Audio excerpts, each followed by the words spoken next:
drillingcompany.org. Okay, let us invite our next guest to join us. That will be, let's see if I can find him. Let's go to this window over here.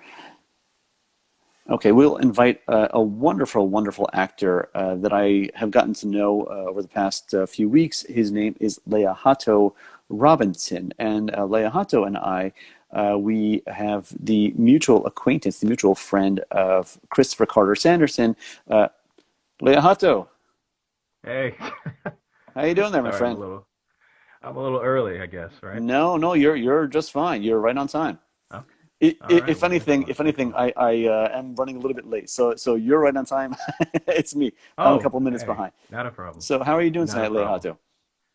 I'm doing good. I got all my notes here just Ah, in case. fantastic. So, Leajato, I was just mentioning, so in my discussion with Hamilton, we were talking about some of the pioneering groups that got outdoor Shakespeare going around town, Yes, and Guerrilla Rep is one of them with Christopher Carter Sanderson. yes, And you and Christopher go back. You guys had been doing for the yes, we past do. year and a half, doing some really, really exciting work together. You were Hmm. the lead role in his film version of Macbeth. That came out a few Yeah. months back, and that was just a wonderful, wonderful production. I don't know if you even saw it. I don't know if I even sent you the link. I have to send you by email afterwards. I did a Okay. summary of all the stuff that I saw in the virtual space in 2020, and your version Okay. of Macbeth is one of the most nominated of that award roundup. Wow. And I know Okay. you won an award in another one of our friends, Ricky and Dana Young House. Yeah. You're the winner of their Yeah. acting award for Macbeth. So so Wow. uh, before we get into the specifics of Macbeth with CCS, Christopher Carter Sanderson, Yes. you've been doing work all around town, Leajato. You've been on stage, you've been on screen. Tell us just some of the highlights of your long resume. My goodness. Basically, TV, film, and theater.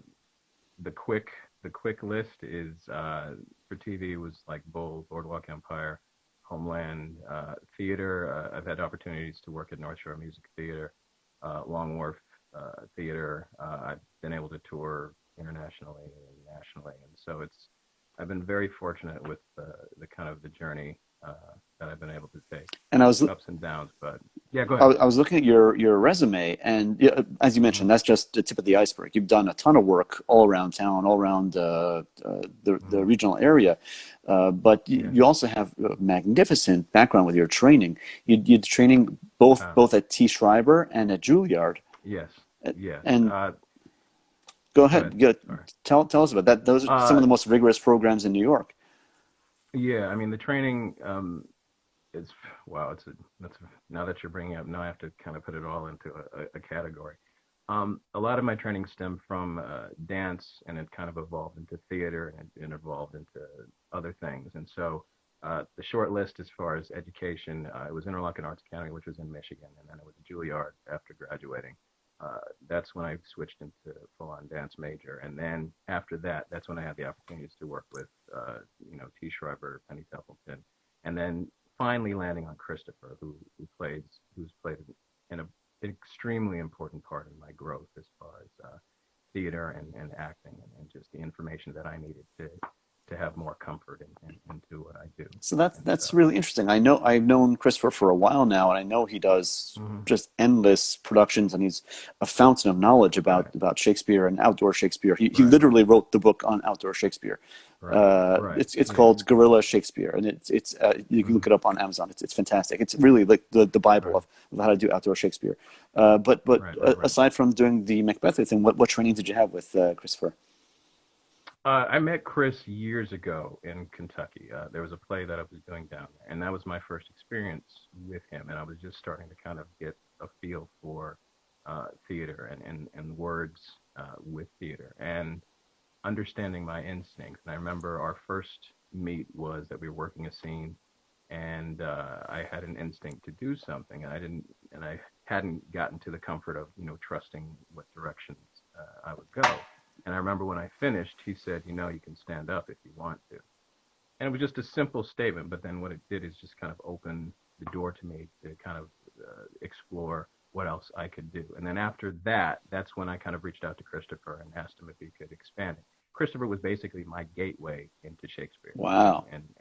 Yeah, he was the person that I wanted to know more, and he opened the door for me to learn more. Mm-hmm. And I think the first things he introduced me to was the Queen Mab speech from Romeo and Juliet, Mercutio, Mm-hmm. and Macbeth. And this was like over 16 years ago. Little did I know Wow. down the road that that was going to be a project that we were going to do together. But on and off, we've done projects together. Like he would always kind of email me and ask me if I'd be interested in doing this or that. Whether I could or not was a whole other thing. But every once in a while, we worked on something. So let's talk about the collaboration you guys did last year. So this was right in the, I guess, in the pandemic Mm-hmm. period. Christopher has been, for those who don't know who we're talking about, Christopher Carter Sanderson again.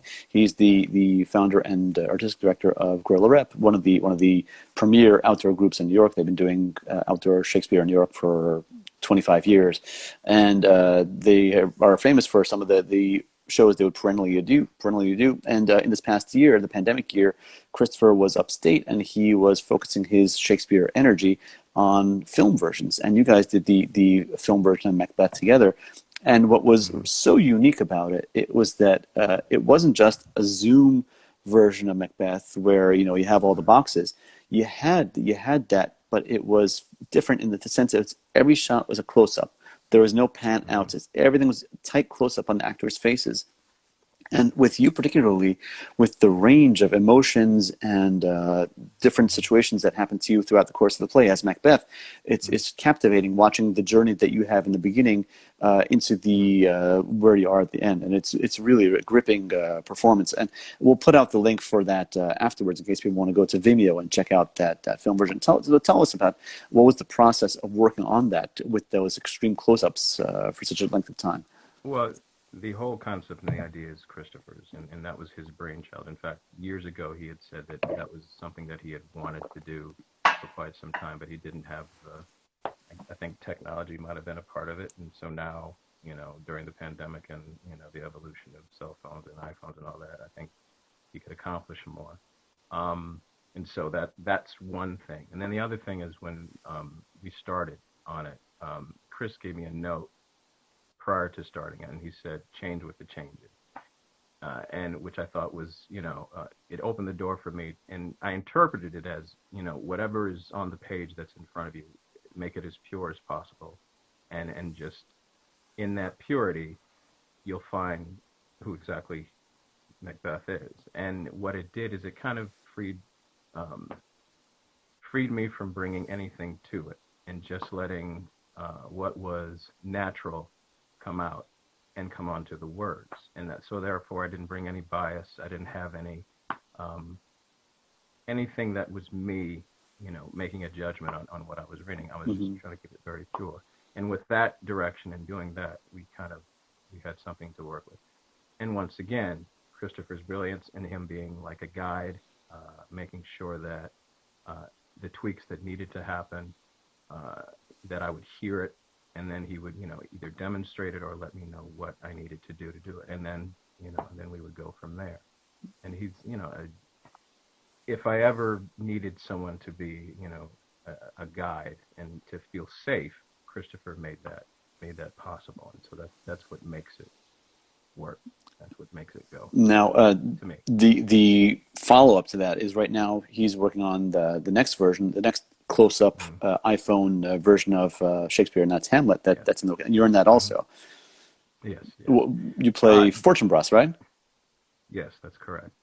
It is less encompassing, which is great because when we did Macbeth, during COVID and during that time of isolation, it's just you and a camera and whatever setup you have and the lights. And so other than like a phone call that would come every once in a while, to tweak this or tweak that, that it's a very isolating and kind of a lonely place to be until the end result. Right.